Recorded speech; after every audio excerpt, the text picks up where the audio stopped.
It's time to bill insurance. Did your heart just sink? Practice Solutions connects mental health providers with quality insurance billers who manage your billing process, allowing you to spend more time working with your patients. Their billers are all in the United States with specialized experience in billing for mental health. With Practice Solutions on your team, you can confidently accept insurance patients knowing that you've got an expert managing claim submission, follow up, eligibility, and benefit checks, payment posting, and denials. Need help collecting from your patients? Practice Solutions has you covered there too. Whether you are collecting insurance copays and deductibles or private pay, they have solutions for both.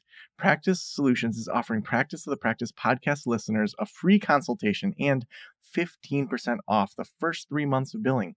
Head on over to practicesol.com/Joe.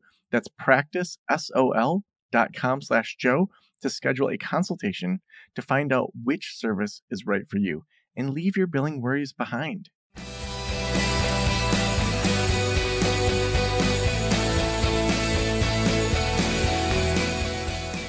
This is the Practice of the Practice podcast with Joe Samak, session number 1194.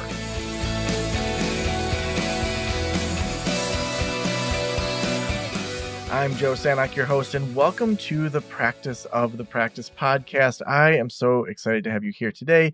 We help you to build a thriving private practice you absolutely love. We cover business, we cover clinical, all sorts of things. We're covering a lot of different issues. We had our Future of series, and we just had so many interesting discussions then. We covered the future of trust, future of learning, so many just amazing researchers and people that are digging into just things that we need to know as clinicians. So I am so excited today to be digging into executive functioning. I'm with Dr. Anna Levy-Warren, who is the founder and chief executive officer of Organizational Tutors. With over 20 years of experience in the field of psychology, including a PhD in clinical psychology, Anna is a leader in the field addressing executive functioning challenges in students of all ages. As a licensed clinical psychologist, Anna has also operated a New York City-based private practice since 2018. And through her work, Anna works with parents, couples, and families, focusing on high conflict situations and family systems struggling with dysregulation, learning disabilities, and ADHD. Anna, welcome to the Practice of the Practice podcast. Thank you so much. Thanks for having me. Yeah, I'm really excited to have you here. So I feel like executive functioning gets thrown out a lot as just like, you don't have your crap together. You like, in armchair psychology, it's like thrown around all over the place. Let's start with just some definitions. For you, when you look at executive functioning and how that affects families and kids, what working definition should we use as we jump into this conversation?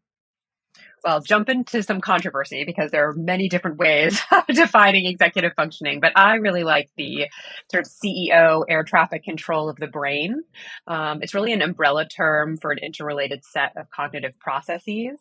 And I really like to focus on working memory, self-control, and mental flexibility. So sort of the housing and retrieving, the self-regulation, self-monitoring, and delayed gratification, and then flexible thinking and transitions. I think that's actually the most sort of relevant and important from thinking at it like synaptic level all the way through how it manifests.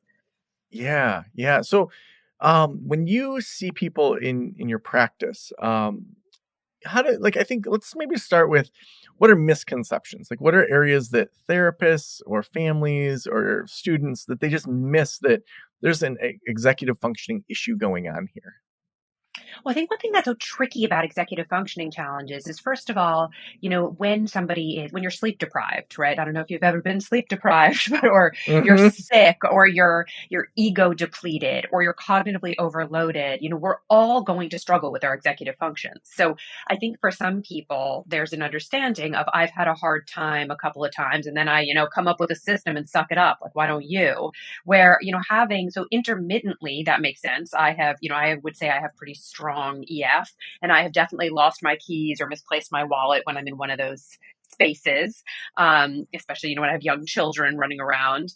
But there's a different, having ongoing consistency in executive functioning challenges means that it's not just about those times, it's all the time. And we have different profiles for different people. So it can be trickier to pick up unless you're looking for it, of sort of somebody who is chronically late. You could interpret it, or you could start to ask, how are they time blind? Are they struggling with time management?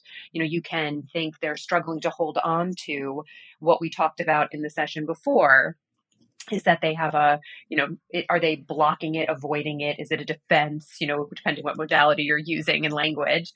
Or you could think, is there something going on in their working memory where I'm, putting information out there and the way they're sending it back to me doesn't seem to really hold on to the core constructs that we want them to be holding on to, right? So these are just examples of the way that stepping back and seeing over time the way that somebody is showing up in your office may give you indicators of a larger problem. And then that's when I would like to have a conversation about executive functioning overall.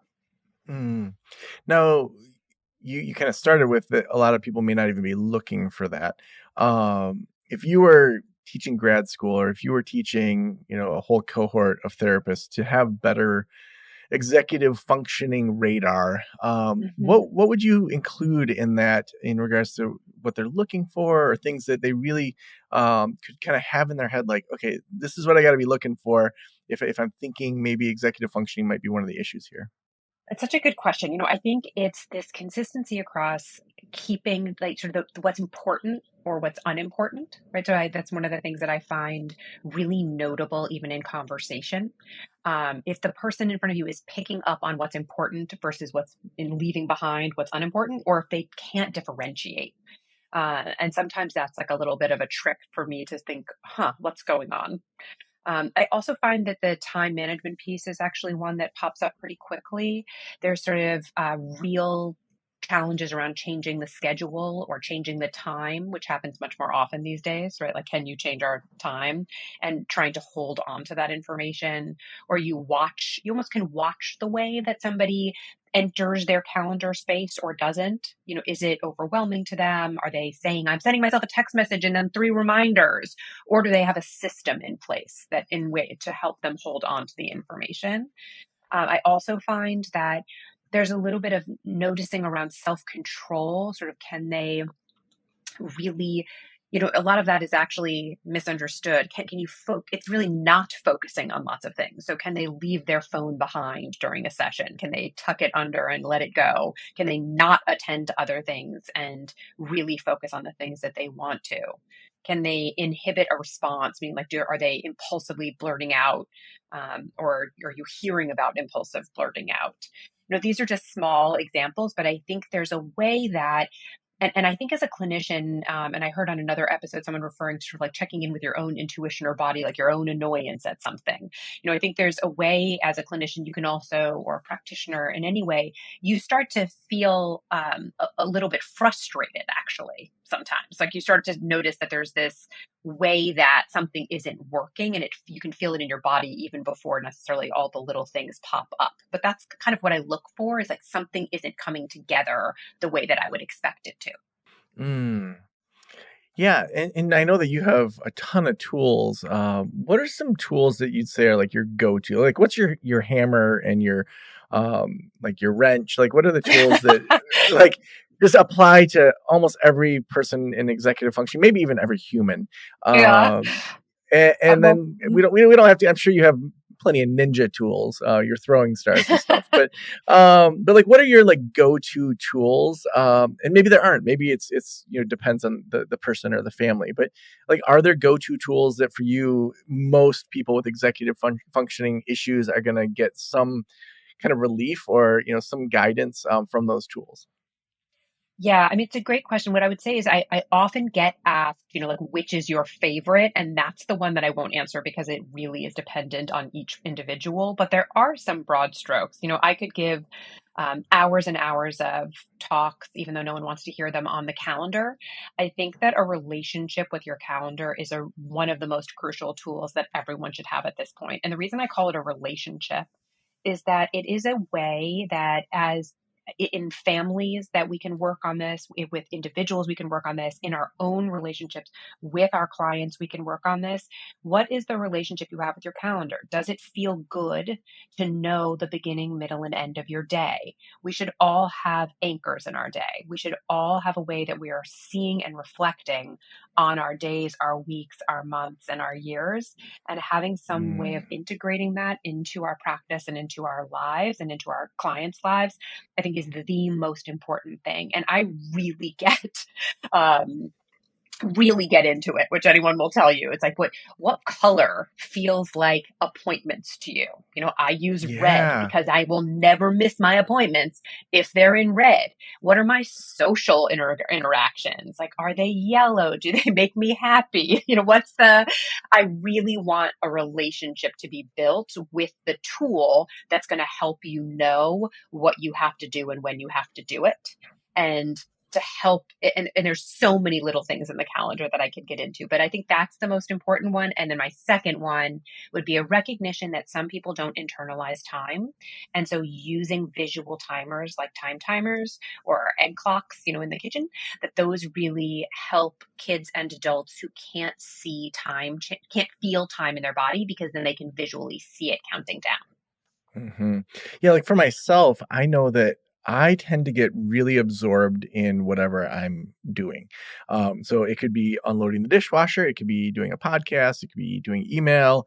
That I wouldn't say I, like, easily drop into flow state, but I easily drop into forgetting about the rest of the world. And so I Hmm. probably in any given day, I bet I have 15 timers. Like, even I had half an hour between the last podcast and this one. My daughters just got home, they are having a snow day, and I knew I wanted to go hang out with them for a little bit, but it's like I set a timer for 5 minutes before when you and I were supposed to start, because I know that I'm going to get sucked into it and then be like, oh crap, I got a podcast. And that's not the attitude I want to come into a podcast with you. I want to feel relaxed. I want to feel grounded. So I've just realized that I have to live by timers if I'm going to allow myself to fully jump into things. Because for me, the opposite is I'm constantly checking my phone for the next 25 minutes to make sure I'm not late to this podcast. And then I can't fully enter into that relationship with my daughters for the 25 minutes that I had with them. Uh, Whereas if I have that timer for myself, I just know I can jump right in. Yeah, I mean, I think you're naming that beautifully, and that's exactly right. And I think that the only thing that's hard about that is, for some people that requires a lot of labor of, how would I know when to set my timers, right? So when do I Mm, know, when do I think about that? And there's some way that you've organized your time and your day, and some internal understanding of, I'm going to sink into these different spaces, and I'm going to need to be reminded. And I would say that mm, sometimes with executive functioning challenges, that there's not a knowing of that. So that's where our jobs become, let me help you know. Let's look at your day. What's so important? And to answer questions that feel intuitive to some people and really, really far from intuitive to others, around, when do you need to leave? How much time do you need? You just said you needed 5 minutes before, getting on with me. Great. Some people need 20. So, do you need to shower? Do you need to, get somewhere and commute? These questions are actually really complicated when you have executive functioning challenges. And so spending mm, the time to organize around important things so that you don't have those misses and know to set the timer or the alert in your calendar become crucial. So sometimes, we really miss, this is what, as a psychologist, I'm really trained to look at sort of the underlying reason, or the stress or strain or worry around something that a person is missing. And I want to think about that. And I also want to hold in mind that I'm giving them the tools that they need to prepare for something like an interview, including, when do you need to set a timer to shower? When do you need to set a timer to leave? When do you need to set a timer to relax into what you're doing? So these are the things that we're thinking about all the time. yeah. Now, what are some other tools that you found tend to be go tos? I know you said you got kind of these two, but are there some other ones that you have as go to tools? I mean, I think some of these are very customized, but there's also just some simplicity to making things really big. I know that sounds silly, but visual spatial challenges, reading multi-step directions is really hard. And so if you think about school, how many times do you have multi-step directions? Also, how many times do you give as a parent multi-step directions, right? And just, telling parents that you work with, you can't yell, get ready for school, because that has 10 different instructions packed into it and an implication that a child, for example, would know all of those. And so being able to break them down into socks, shoes, backpack, lunch, water bottle, and then to have a visual representation of those things so that it's not just verbally communicated. And then go even crazier, sort of and timestamp it. I consider these to be all tools we use when we're coaching kids and parents and trying to help people support kids with executive functioning challenges is to break things down into their component parts to ensure there aren't multiple steps, to make large visual cues that allow people to help integrate those things and internalize them on their own. Mm.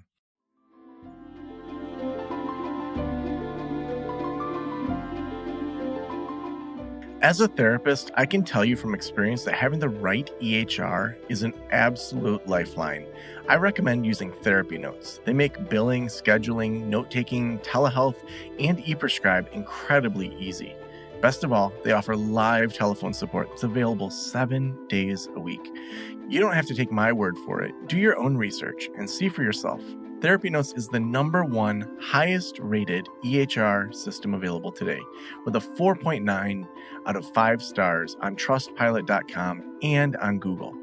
All you have to do is click the link below or type promo code Joe on their website over at therapynotes.com and receive a special 2-month trial absolutely free. Again, that's therapynotes.com and use promo code Joe on the website. If you're coming from another EHR, Therapy Notes will also import your demographic data quick and easy at no cost, so you can get started right away. Trust me, don't waste any more of your time and try Therapy Notes. Just use promo code Joe at checkout. So I have 2 girls, 10 and 13, and I'm primarily a single dad, probably 80 to 90% custody depending on the year. Um, and so there's a lot to juggle. Yeah, And there's also, hormones of the teen and tween years. There's, I got that too. Yeah. oh my gosh. Okay, so amongst the parents of both sets of these girls, there's this like dear God, where did their brain go? Hmm. And then there's other times that they're like clicking along like crazy. Like my daughter right now is like, I'm gonna go clean my room because that makes me feel better. And I'm like, oh, there she is. um, but it's like, so when you think about like teens, we want to teach them executive functioning. We want to make sure that like they have solid just ways that they operate in the world to make it easier on themselves now and in the future. And there's a lot going on in their brains right now. How do Hmm. you think through teens and families and things that probably every family should do? And then when is it like you probably need some extra coaching here? You need some extra help, whether it's coaching or counseling. Yeah, like where's that break point when you're working with teens and tweens? I mean, with teens and tweens, you're right. There's so much going on developmentally and there's so much change happening, right? So and you want to start to see them becoming more independent. So I think when they start to fall behind their peers is one thing I really pay attention to. Another is, sort of like when you're hearing from everybody the same thing versus your kid is having or the trouble getting to school, most days is different than the one day a week that they overslept because they went out and or stayed up too late talking on the phone with their friends. And, there's also a real, for me, the dysregulation becomes really important. Are they eating and sleeping? And overall, getting to school on time is a very different look than the most of the time it's going the other direction. So I tend to look for that sort of that line where it crosses into what I would call more dysfunction, and that's across the board in terms of regulatory things and in terms of some of these routines and behaviors.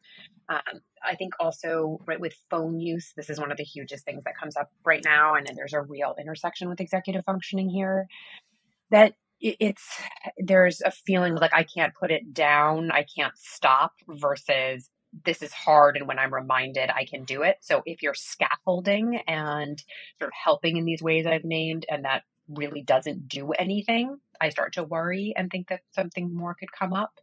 And then feedback, in multiple environments. So there's trouble at school and at home in terms of organizing and staying focused. Hmm. Makes a big difference to me. Can I throw in one extra tool that you just mentioned that popped up? No, you can't. Of course you All right. can. Yes.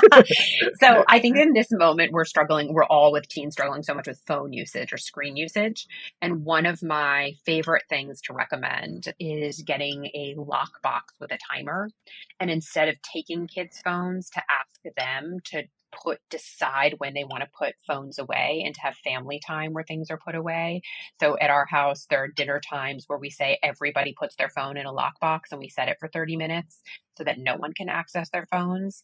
And it helps both in terms of, and I think this could work for sessions with practitioners and also advice to give, that the idea is to help students, especially, figure out how to manage their screens, right? To look together at their screen usage, to have them collaboratively make decisions about how to pull back screen time, and then when they go to sleep to put it away. And that way we send them off into the world with their own toolbox versus just doing it for them. Yeah, when my older daughter, who does have a phone, first wanted one, I looked into all these different kind of agreements and talked to friends that had kids that were older. And I decided to not have her help pay for it, so that I fully owned the phone plan, paid for the phone, all of that. Then we have like a full contract that kind of Great. outlines all of it. And one of those things is, at 8 p.m. that the phone gets plugged in downstairs, like her bedroom's upstairs. So it's not even like close to her. So she doesn't have to worry about it. She can just tell her friends, my dad makes me turn it off at 8, and that we're not dealing with those sorts of things. And I think that finding those rituals, for me and for the family, just allows us all to just know, like, okay, like now is a time that's totally fine for you to be on your phone. You can text your friends, you can talk to your friends, you're not going to accidentally get in trouble. It just sets those expectations, and like, okay, now we're eating, or now it's bedtime, and we just don't do that in our family in the same way. Like, we wear seatbelts, it's just like, that's who we are. We wear seatbelts. um I love hearing how other families kind of manage those things too, because I do feel like, I mean, all of the social media and everything is just aimed to just get us addicted in and to distract us from real life things.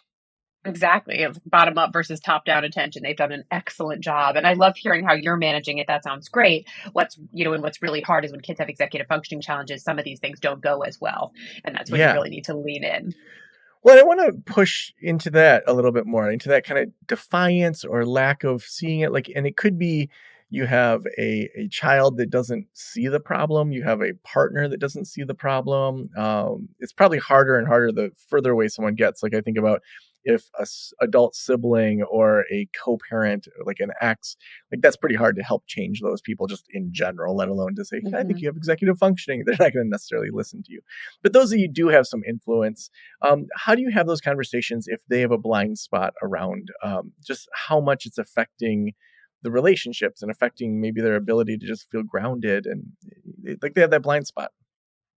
Yeah, I mean, I think it's so great to actually, say from your own feelings perspective, right? Even as a practitioner, I've had times where I work with people with executive functioning challenges all day long, but sometimes they'll ask to change an appointment 4 times and they won't realize that they're doing that. And I will spend the time to say, hey, I really understand that you are struggling with fitting all of these things in, and I really want to help. And I want to be honest that I'm feeling some frustration at the number of times we're changing our appointment, and I want to work together to figure out how we change this.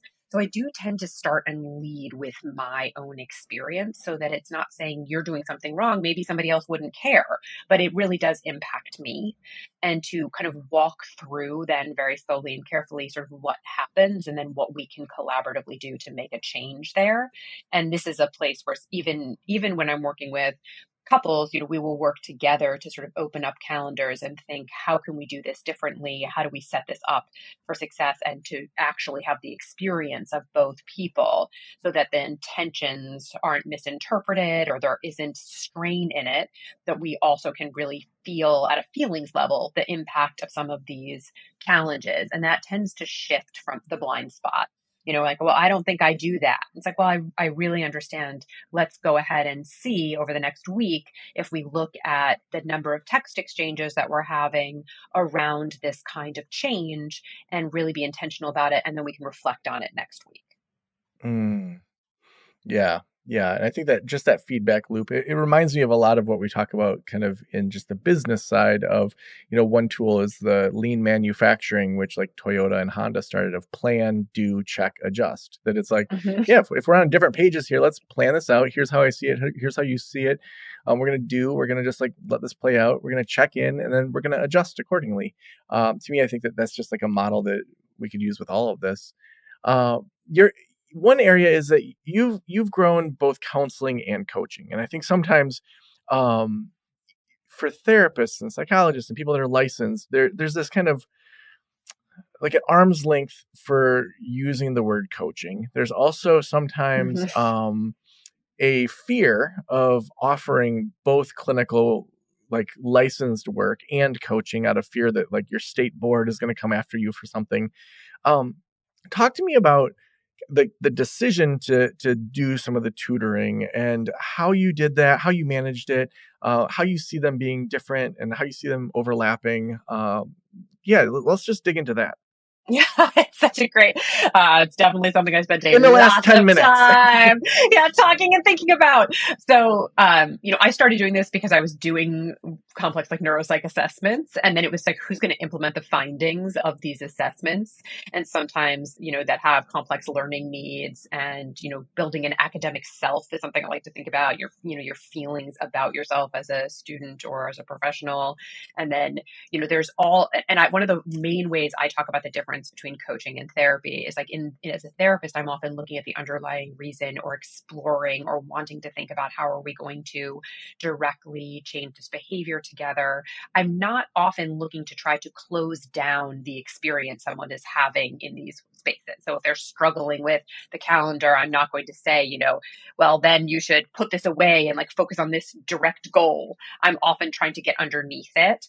And I think that's why it's often so great to work with a therapist. I'll say, it sounds like you're having some, avoidance about this or some anxiety about this. This is a great time to bring that to therapy. As an executive functioning coach, and when I'm doing coaching, I'm saying very specifically, we need to change this behavior and we need to contain the feelings that you're having around it. So it's very results oriented. I'm also very directive. I'm saying this is what I think we should do. This is, I'm constantly educating and trying to be very intentional about that. Do I think there are ways that practitioners can do both? Yes, but I think there's a loss on both sides because you are in the moments that I've had to do that. I'm sometimes saying, let's explore the anxiety, and then also saying, but now we have to stop and move on and do this other directed goal. I don't think the experience on the other side is as lovely. And I've gotten feedback that it's not. So at this point, because clinical psychologists can coach, right? And many practitioners who are licensed can coach, but coaches cannot do therapy if that's the only skill that if that's the only degree that they have or coaching background that they have. So there's a lot of intentionality around being very clear about what we're doing and why we're doing it, and really making sure that there are clear goals for both sides, and depending on working with different clients, what their needs are. And then it's really sort of spelling that out and making sure that you're sticking to those goals. Also, after every single session with a coaching client, I write up the things that we did and send it to them. And I'm often in touch in a much more directive way. Like, did you do this? How are we handling this situation? We're kind of live texting, where in therapy, the boundaries and the containment is very different. I don't love the term, I've struggled to use coaching and tutoring. That's always been complicated for me as a licensed psychologist. So I'm just extremely clear and often work with clients to figure out language that feels good to them in terms of what we're doing. Yeah. How does your marketing look different between your clinical practice and the tutoring? I wish I had any good marketing to share, but it's my least favorite thing. As a psychologist, I don't market at all, actually, but I have a clinical website and I'm on, Psychology Today, and I get usually word of mouth referrals. And as a coaching practice, I will say all over Organizational Tutors and Steel Advising, which is our adult version of the same coaching, we are coaches. We are not doing licensed clinical practice. You cannot submit to insurance. This is going to Mm-hmm. be, we are picking an amount of time that we are doing this work in this way. And if we have, concerns about your psychiatric well-being, wellness, that we are going to refer you to a practitioner. So, Yeah. and So we have that super really clear. out there, super Yeah. clear. Talk to the lawyers. They are super clear. Everything's in writing. That's awesome. Well, Anna, the last question I always ask is if every private practitioner in the world were listening right now, what would you want them to know? I think I would really want them to, goes back to something I was saying earlier. I'd really want them to think about the relationship that their clients have with their scheduling devices. I know that sounds funny, but, our relationship that we have with our calendars, even with our phones, something that I think is really underexplored. And to think about the feelings that come up when we look at these things and the ways that we experience other people's calendar invites these days, or phone calls confirming activities. I think there's a lot of work to be done that we could all be really thinking more intentionally about in terms of those dynamics. Mm, so awesome. If people want to connect with you, if they want to follow your work, if they want to make referrals, where should we send them? Thanks for asking. Organizationaltutors.com or steeladvising.com. So awesome. Thank you so much for being on the show. Thank you for having me.